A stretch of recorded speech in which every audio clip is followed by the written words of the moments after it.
So, sabi dito, for the word of God is living and active, sharper than any double-edged sword. It's a penetrate even the dividing soul and spirit, joins in marrow. It's judge the thought and attitude of the heart. So, yung kumbaga makakuan mo talaga yung mas kuan pa yung kung sa kutsilyo pa talaga mas matalim pa kaysa kutsilyo nyo na nasa bahay nyo, 'di ba?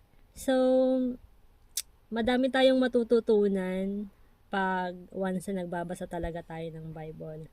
So, kung ano yung gusto mo talaga at kung ano talaga gusto ni Lord para sa'yo, magkaiba.